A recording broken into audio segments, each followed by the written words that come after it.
Should I be recording Triple Triad on my birthday? Why not? What else am I gonna do in the, early evening? Um, so I saw a message on my phone from Deli to a group chat asking, is this an auto loss? So that is our question. Is this an auto loss? Now, it's entirely possible he was talking about something else. I haven't actually opened Discord. I don't know what's going on. But this is where we're at. Let's look at directions. Akiyama has a 5 in 3 directions, a 6 to the right, and a 4 facing up. Deli has a 5 in 3 directions and a 4 facing up. Akiyama's hand does seem a little more powerful. Like if you compare Bite Bug to 1531, you're like, okay, Bite Bug's a better card. If you compare 4213 to 4313, you're like, well, that has a 3 instead of a 2. That seems better. If you compare 3225 to 3514, you're like, well, 3514 seems better. 2351 is probably slightly better than 3152. And 3225 may be better than 2612. Depends on how stuff lines up. So just like looking at the hands, I can see. Did I compare 3225 twice? I might have. I never compared 2344 to anything. Curious. Not the best analysis. I still haven't slept. It's all good. Um, so Deli is presumably unhappy with having to find a starter here. Note this is SPC. So I, per usual, would have as my default backup 1531 in 9 because I love 1-1 corners. You can recapture them. And I would note it's a 1-1 corner that's you don't have the double capture with every one of your cards, but you do have 7 out of 8 potential captures on it, and Akiyama's hand lacks 3 captures. He has 7 out of 10 captures. No, he lacks 4. He has 6 out of 10. So, you know, it should be a card you can retake. And if you look at the hand, where does the hand want to go? He has 2 cards for the corner 1, he has 2 cards for the corner 9, and he has 1 card for the corner 3. There is some argument then for going in 7 because no card is going to be all that miserable to see it. But then you have to figure out which card actually goes there. Okay, he does go 7. Interesting. Yeah, okay. So Deli, as I've said recently, has been playing specifically trying to challenge, very rarely bailing out into I'm just going to play some weak corner, but instead trying to construct difficulties for his opponents, which has in this match already, because this match has been quite complex. He has had a number of hands that I think were really bad. Akiyama had clear advantages. And he has managed to pull off ties, but that doesn't mean he wasn't lost on the way. And so he has posed challenges, some of which were losing challenges, but were sufficient challenges to achieve ties. And I think that's important. I think we can just look at results and miss the actual quality of play. But you can look at quality of play just by what the solver says is accurate or inaccurate, and you can miss that, posing problems to your opponent is a real and important thing. And so I've sort of tried to sometimes have 2 distinct measures where one is kind of accuracy and one is pressure. And I think those are different things. Um, but pressure is harder to quantify. Okay, so Akiyama has so far this match pretty consistently liked moves in 5. So if we were trying to get a move in 5 for him to work, my guess would be 2612 in 5, where 4313 has pretty nice play. But this doesn't do some of the things that Akiyama likes to do with moves in 5. For instance, if 4313 lands in 4 and Deli is 2351 in 1, it doesn't set up anything in 2. There's some following out the natural trajectories. And I think part of the reason Akiyama finds creative moves in 5 is because he does follow out those paths and see if there's anything down the road there. It's obviously there's very good instincts because he plays fast, but it's I think supported by good quick calculations. Because my brain is gone, I'm gonna just make analogies that don't particularly connect and then forget what I'm talking about. So today's version of that is going to be Tigran Petrosian, who is the world champion in chess, known for being by far the most defensive player to ever become world champion, by far. I think actually what he was doing is like a good deal more complex and interesting than that. But it's often thought that like attacking is easier than defending, especially as there's less time. So Petrosian, who's a very defensive positional player, wouldn't be as good at faster time controls when like seeing tactics and quick shots quickly is more valuable. But actually, players of that ilk, oh, we do see 2-6-1, 2 and 5. Nice, I called it. Now I backed off it, but shh, and I never said any other move anyway. But it turned out Petrosian was actually like really superb, as is Karpov and other like less calculation-y, more positional players, but they are really superb at short-term calculations and getting those precisely and making sure they don't fall into any short-term problems. Um, and so, anyway, was that connected? I don't know. I lost track of where I was, like I told you I would be. All right. So Delhi's 2351 kind of has both squares. And so one way to look at this would be I have both squares. I should start constructing things elsewhere on the board. I now have a card to play off, and I could try to construct off it. It doesn't seem to me that Delhi should have some big setup in 3. He certainly doesn't have a big setup. He might have mini setups or useful moves. You can also take this chance to say, I want the game to be up-down, which I do not think Delhi wants, or I want the game to be side-to-side, which Delhi could conceivably want, but I also don't really see why he would. Um, Usually people go in 1 and 9 when they have serious combo potential, right? Going diagonal to stuff is usually with serious combo potential, or because the card in 5, the sort of safe square you're giving, is not so safe. So if, for instance, the 2612 was a 2216, then maybe you'd go in 1 saying they can't actually use the safe square of 5, or it's difficult for them because of that 6 facing in that I have combos against. But what we have seen Delhi do throughout this match and do effectively so far is to force the action around a move by sort of attacking the corner immediately and building out from it. Now, this is hard to do here because Delhi has very little directional strength in the useful directions, and that 2 facing to the right from 4213 is actually higher than his best 2 cards, 2 of his cards that he could put in 8, for instance. And 2 cards, at least one of which might be appealing to put there because it would otherwise be safe. Um, so yeah, this is unpleasant. This is worse than I thought it would be at whatever distance we were at.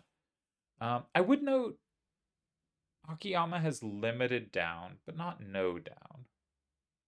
Hmm.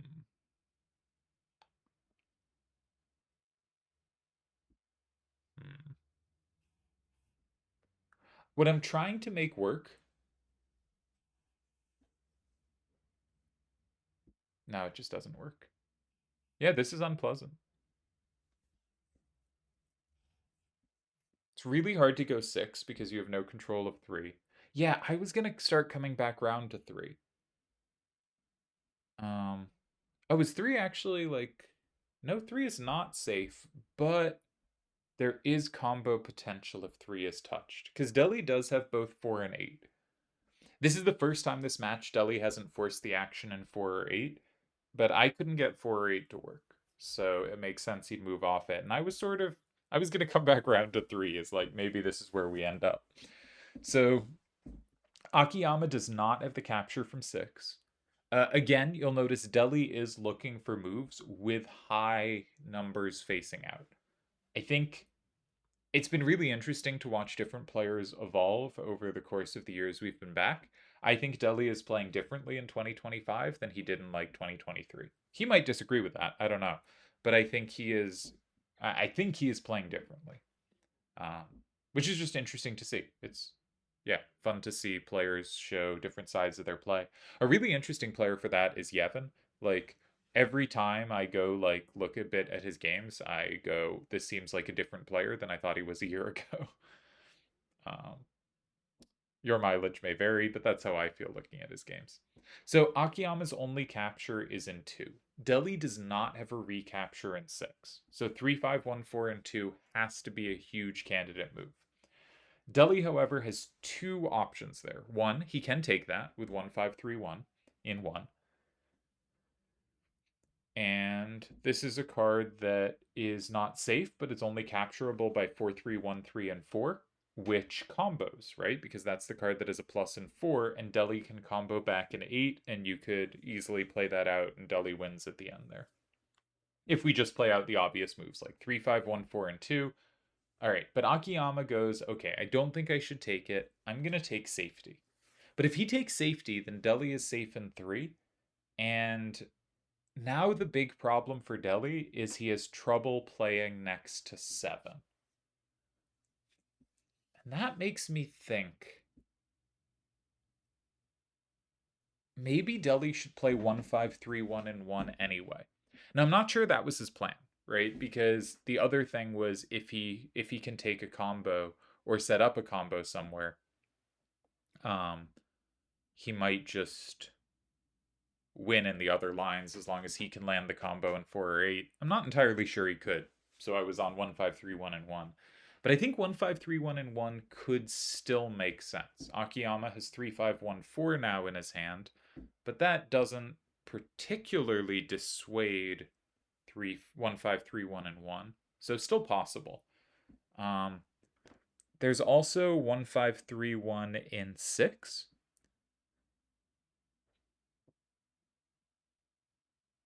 But 4314 takes it, but my point is it at least gets 4314 out of your opponent's hand, but then you just lose because, yeah, you can't cover the cards on the left side. I think the left side is bad for Deli and should probably be looking for ways to get rid of that part of the board.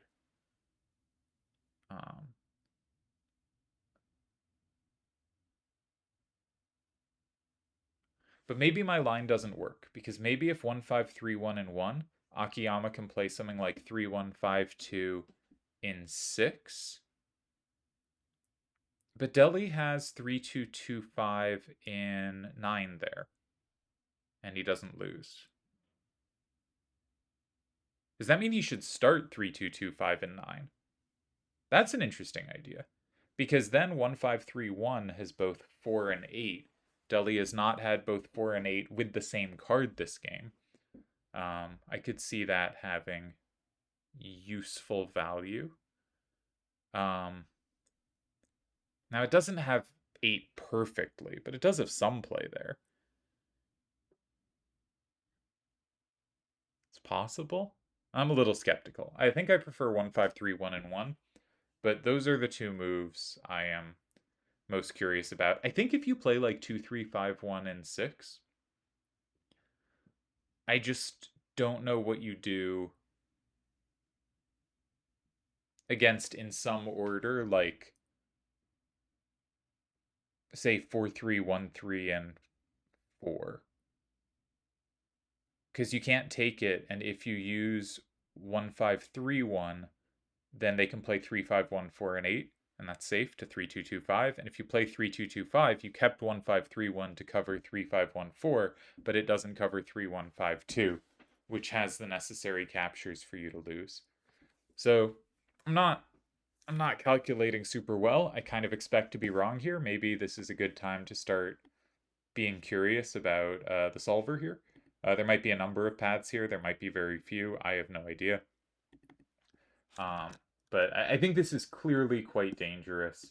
But I like the idea of sticking with 1351 and 1. That's my best guess. I think 9 is interesting. I'm skeptical of 6, and I'm skeptical of 8, but I suppose they are both possible. That's where my thinking's at, for whatever it's worth. Which is probably not all that much. Okay, I'm going to start typing in the cards. Interesting game. Akiyama's moves in 5 are just always better than I think they're going to be. Which maybe means I'm really underrating moves in 5, because, you know, that did feel like if you're going to play in 5, that's the card you play. But I think he did deeper thinking to get it to work than I was doing. But also, like, I think Deli's probably right, and this was a pretty, assuming he was posting about this game, I think this is a pretty difficult random. Okay, Deli did go 1-5-3, 1 and 1. Akiyama goes 4. And presumably Deli is going in 8 and. Wait up. Did Deli just win? I didn't think this was a win. What happened? Because Akiyama, Deli has the plus and 8, and it flips through to 4. There's no combo back. That's going to put him up 7-3. Did Deli just win? What is happening? I have no idea what's happening. All right, so the computer solver thing didn't think 5 was all that dangerous. It likes Deli's move in 3. It thinks there's a good chance Deli is ahead. If 3, 5, 1, 4, and 2, Deli was winning. God, I calculated this so badly. Because. Okay. But I calculated that really badly. So that was a bad move. Akiyama played in 2 instead. And 1-5-3-1 is just flat winning. Oh, okay. I landed on the right move, but I completely misevaluated the position. Jeez. What's going on? This means that Deli's move in 3 was way more dangerous than I thought, because I thought Akiyama going in 2 was just Akiyama playing for advantage and just getting pressure. But that was not the case. Man, what a misevaluation. Yeah, I think this has been a long-term weakness of mine, and certainly exacerbated when I'm not an active player, is combo potential through 5 can hit hard. Yeah. Congrats to Deli. On a game where he thought his hand was a flat loss. I like the move in 1, as I said, and there was no tie against it. All right, I will put that game in the database. Good job, Deli. Deli takes the #1 spot on my live ratings.